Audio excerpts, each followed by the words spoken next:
ሰላም እንዴት አላችሁ? ውድ የቻናላችን ተከታታዮች፣ ዛሬ ደግሞ የምናየው ስለ ግሬዴሽን ኢን ፎርም ኤንድ ከለር ይሆናል። በመጀመሪያ ግሬዴሽን ምን ማለት ነው? ወይም አንድ አርቲስት ጠርዞችን እንዴት ሲምለስ በሆነ መንገድ ወይም ደግሞ ከአንድ ጠርዝ ተነስተን ወደ አንደኛው ስንሄድ በማያስታውቅ መንገድ እንዴት ማደባለቅ ይቻላል፣ ስሙዝ የሆነ ትራንዚሽን እንዴት መፍጠር ይቻላል የሚለውን ነው የምናየው። ስለዚህ ለዚህ ቴክኒክ አንድ ጥሩ ምሳሌ የሚሆነን ሊዮናርዶ ዳቪንቺ ነው እና እሱ በጣም የሚታወቅበት አንድ ቴክኒክ አለ ወይም ስፉማቶ ይባላል። ስፉማቶ የጣሊያንኛ ቃል ነው። እንደ ስሞክድ ኦፍ ኦር ብለርድ ኦር ስመርኪ ነገር እንደዛ እንደማለት ነው። ወይም ስሙዝ የሆነ ጠርዝ፣ ልስልስ ያለ ጠርዝ መፍጠር ያ ነው። ስለዚህ ሶፍት የሆኑ ጠርዞችን እና ግራጁዋል የሆነ ትራንዚሽን ከአንድ ከለር ሊሆን ይችላል ወይም ከአንድ ቶን ሊሆን ይችላል። ያንን ቀስ ብሎ ብሌንድ ማድረግ ማለት ነው። ሳያስታውቅ ከአንዱ ከለር ጨርሰን ወደ አንደኛው ከለር ስንሄድ ወይም ከአንዱ ቶን ተነስተን ወደ አንደኛው ቶን ስንሄድ ጠርዙ ብዙም ሳያስታውቅ ቀስ ብሎ ስሙዝሊ ብሌንድ እንዲያደርግ የማድረግ ቴክኒክ ነው ስፉማቶ። ለምሳሌ አሁን ይሄንን የሞናሊዛ ምስል ብታዩ ፖርትሬቱ ላይክ ልክ እንደ በህይወት እንዳለች የሚመስል አይነት ሪያሊዝም ሰጥቶታል። ይህ የሚሆነበት ምክንያት ምንድን ነው? ለምሳሌ አሁን አይኗ ላይ፣ አፏ ላይ ወይም በአጠቃላይ ፊቷ ላይ ብታዩ ፎርሙ የተገለጸበት፣ ያ ማለት ከአንድ ቶን ተነስተን ወደ አንደኛው ቶን ስንሄድ ወይም ከአንድ ከለር ተነስተን ወደ አንደኛው ከለር ስንሄድ በጣም ለስለስ ተብሎ የተሰራ ነው። ለምሳሌ ልብ ብላችሁ ካያችሁ አይኗ አሁን ይሄ ነጩ ፓርት እና የአይኗ የታችኛው ቆዳው በሱ መሀል ራሱ ያለው ጠርዝ ያን ያህል ቪዚብል አይደለም አይደል?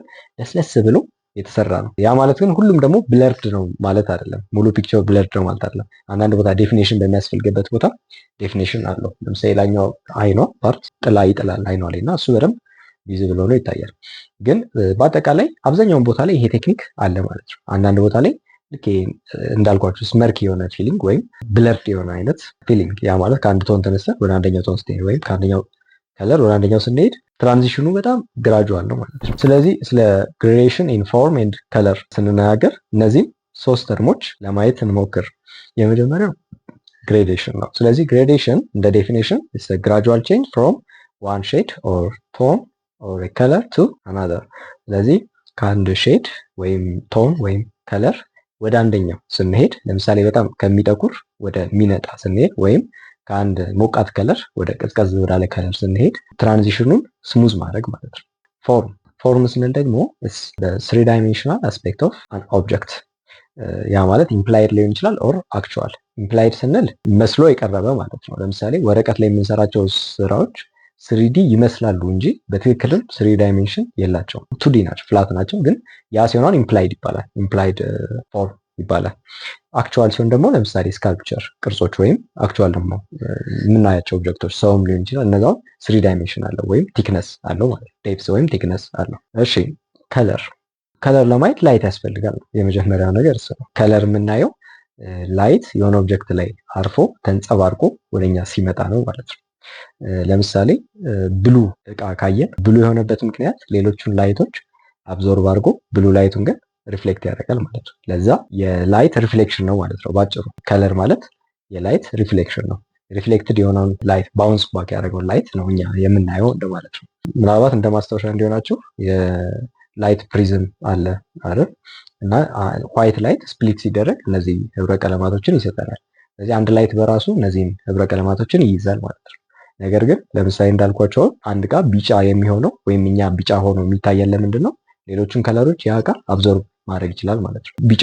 ቢጫውን ላይት ወደኛ ሪፍሌክት እያደረገ ነው ማለት ነው። ጥቁር ሲሆን ደግሞ ሁሉንም ላይት አብዞርብ ያደርጋል። ዋይት ሲሆን ሁሉንም ላይት ሪፍሌክት እያደረገ ነው።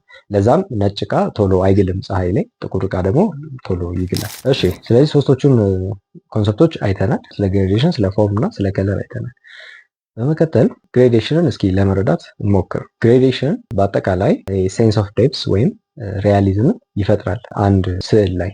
ለምሳሌ አንድ ስዕል በመስመር ብቻ ከተሰራ ያ ስዕል ፍላት የመሆን ነገር ይፈጥራል። ነገር ግን ሰብትል የሆኑ የቶን እና የከለር ውህዶች ካሉት ማለት ከአንዱ ቶን ወይም ከአንዱ ከለር ወደ አንደኛው ስሙዝ በሆነ መንገድ ሻርፕ የሆኑ ጠርዞች ሳይፈጠር ስሙዝ በሆነ መንገድ ብሌንድ እያደረገ የሚሄድ ከሆነ ሪያሊዝምን ይፈጥራል። ቅድም የሞናሊዛ ላይ እንዳየ ነው ማለት ነው። ስለዚህ አንድን ፍላት ሰርፌስ ሞር በጣም ዴፕዝ ያለው እስኪመስል ድረስ ለምሳሌ አንድ ሸራ ላይ ላንድስኬፕ ሰርተን ልክ ያ ላንድስኬፕ ሪል እንደሆነ ልክ ወደ ውስጥ ዴፕዝ እንዳለው ሰማዩ ከርቀት እያየ ነው በቃ ይዞን እስኪሄድ ድረስ የዛን ያህል ሴንስ ኦፍ ዴፕዝን መፍጠር ይቻላል። በምን? በግሬዴሽን። ስለዚህ ባጭሩ ወይም ሲምፕሊፋይ ለማድረግ ግሬዴሽንን እንደ ስሙዝ ትራንዚሽን አድርጋችሁ አስቡት። ሰደን ጃምፕ አይደለም ማለት ነው። ልክ ከአንድ ከለር ወደ አንድ ከለር በአንድ ጃምፕ ማድረግ ቀስ ብሎ ስሙዝሊ የሚሄድ ነገር።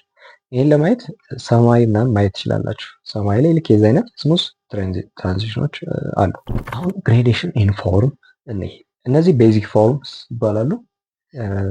አንድ ቀን ዲቴይል እዚህ ላይ ቱቶሪያል የምሰራላችሁ ይሆናል፣ አሰራሩንም ጭምር ማለት ነው። ብዙ ኮሜንት እዚህ ላይ ስለቀረበልኝ አሰራሩን አሳያችኋለሁ። አሁን ቤዚክ እንደመባሉ ሁሉ ለአብዛኛው ነገር this is like ቤዚክ ማለት ለምሳሌ አንድ የፎርም ካራክተሮች በተፈጥሮ የምናያቸው ወይም እኛ ማየት የምንችላቸው በአጠቃላይ ስሪ ዳይሜንሽናል ዓለም ላይ ያሉ ነገሮች ወደ እነዚህ ቤዚክ ፎርሞች መቅለል ይችላል ወይም በእነዚህ መገለጽ ይችላል። ወይም ደግሞ ሁለቱ ተደባልቆ ወይ ሶስቱ ተደባልቆ የሆነን ኦርጋኒክ የሆኑትን ፎርሞች ይሰጡናል። እነዚህ ጂኦሜትሪክ የሆኑ ቤዚክ ፎርሞች ማለት ነው። ሌላው አሁን ስለ ኤጅ እያወራን ስለሆነ ስለ ግሬዴሽን አንድ የሚገልጸው ነገር ኤጅ ነው፣ ጠርዝ። ስለዚህ ሶስቶቹም የጠርዝ አይነቶች እዚህ ላይ ታገኛላችሁ። አንደኛ በሲሊንደር የሚፈጠር አይነት ጠርዝ፣ ሁለተኛው በኪዩብ የሚፈጠር ኪዩቢካል የሆነው ኤጅ፣ ሶስተኛ ደግሞ ስፌሪካል የሆነው ወደ ኳስ የሚሰጠን አይነት ጠርዝ። ስለዚህ እነዚህን ጠርዞች ማስተር ካደረጋችሁ ፎርምን በትክክል ዴሊኔት ማድረግ ትችላላችሁ። አሁን ከብርሃን ወደ ጥላ ሲሄድ ለምሳሌ አንዳንድ ቦታ ትራንዚሽኑ ስሙዝ መሆን አለበት አይደል? ወይም ግሬዴሽን ሊኖር ይገባል። ለምሳሌ አሁን ከዚህ ብርሃን ወደዚህ ጥላ ስንገባ ልክ እዚህ ጋር እንዳለው አይነት በጣም ሻርፕ አይደለም ማለት ትንሽዬ ትራንዚሽን አለ ካያችሁት፣ ከዚህኛው ወደዚያ ሲመጣ ፕላስ ከዚህኛው ኮር ሻዶ ወደዚህኛው ወደ ሪፍሌክትድ ላይት ስንመጣው እንደዛው ሰትል የሆነ ምን አለው ግሬዴሽን አለው ማለት ነው። ስለዚህ እነዚህን በትክክል መስራት ከቻላችሁ ስሪ ዳይሜንሽናል የሆነው ዓለም መግለጽ ትችላላችሁ። በፎርም ዋይዝ ትክክለኛ አንደርስታንዲንግ ይኖራችኋል። ይሄ ደግሞ ግሬዴሽን ኢን ከለር፣ ከአንድ ከለር ወደ ሌላ ከለር ሽፍት ስናደርግ ቀስ ብሎ ግራጁዋል መሆን አለበት ነው። ያ በራሱ ምን ይሰጠናል ማለት ነው? ሴንስ ኦፍ ዴፕዝ ክሬት ያደርጋል። ፕላስ ሙድ የሚያስተላልፈውን ስሜት አይደል? የሚያስተላልፈውን ስሜት ይገልጻል። ሙድ ስንል ለዛ ነው።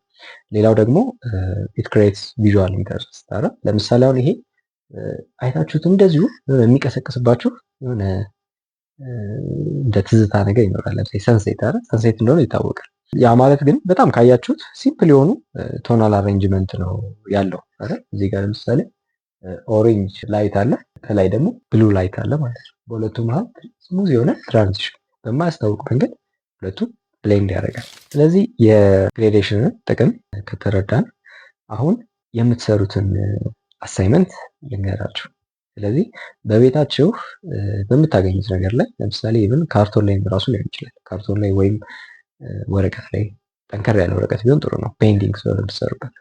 በፓስቴል ከሆነ ወይም የጭቃ ከለር ከሆነ ግን ወረቀትም ላይ ኖርማል ወረቀትም ላይ ትችላላችሁ። በቀለም ከሆነ የምትሰሩት ግን ጥሩ ወፈር ያለ ወረቀት አዘጋጁ። ካንቫስም ካገኛችሁ ካንቫስ ላይ መስራት ትችላላችሁ። ዋናው ፎከሳችሁ የሚሆነው ማስተሪንግ ግሬዴሽን። ሌላው ቶን ኤክስፕሎር ታደርጋላችሁ ማለት ነው። ንጣት ነጣ ካለው ወደ ጥቁረት እንዴት አድርገን ትራንዚሽን መስራት እንደምንችል አይደል? ሳይረብሽ ከአንዱ ጥቁረት ወደ አንደኛው ንጣት በሚሄድበት ጊዜ ቀስ ብሎ እንዲሄድ ማድረግ።